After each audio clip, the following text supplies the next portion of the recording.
To October 18th, 12th. A long time passed. Jinho looked at the clock. A reporter threw a question at him. "Why aren't you accepting an audience in the exhibition hall?"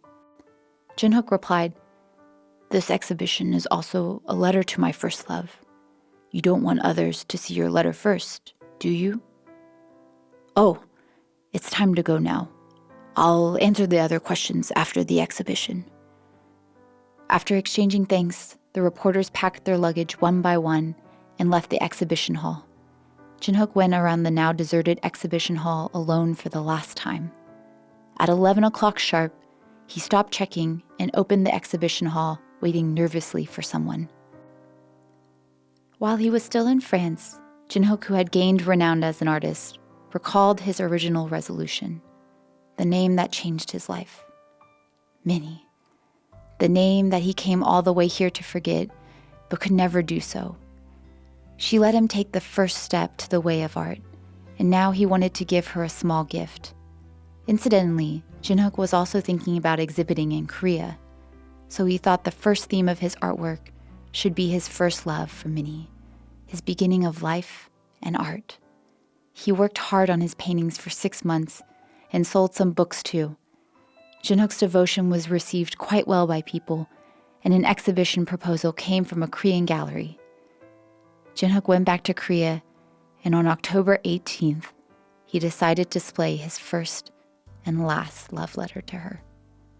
On the morning of that day, several reporters came and asked for an interview. He refused at first, but just in case she didn't come, the story of his life took place. Jinhook wrapped up in his mind what to say to her if she would come. But before the sun went down and only an hour was left before the close, he was finally determined to remember her as mere memory of the past. Then, a faint sound of footsteps came from the silent exhibition hall. Jinhook looked around at the sound without much expectation. But she was there, Minnie. Jinhook stood up, recognizing her at a glance, and Minnie gradually approached Jinhook. Tears formed around Minnie's eyes at arm's reach, and she greeted him with that smile. "Jinhook, it's been a while. How have you been?"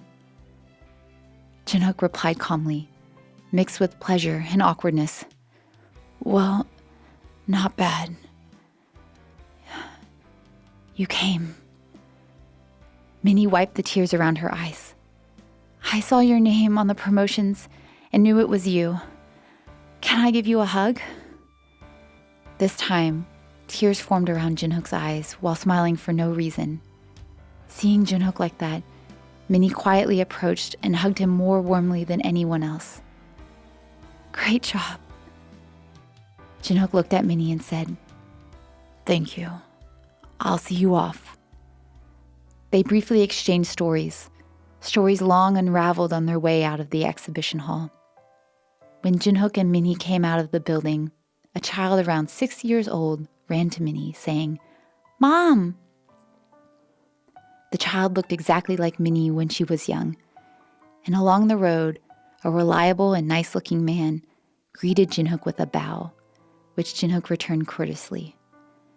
A hint of awkwardness surrounded them, but Jinhook broke the ice and said, "Hello, I'm Jinhook, Minnie's childhood friend.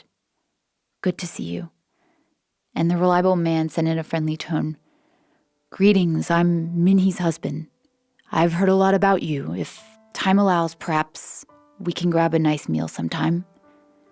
He was a wonderful person, even in Jinhook's eyes. "Sounds good," replied Jinhook with a smile. "Then we'll be on our way. Let's see each other again, really." Looking at her family walking away, Jinhook waved his hand lightly. Jinhook's face was painted with a happy smile, just like when he first encountered the world of art.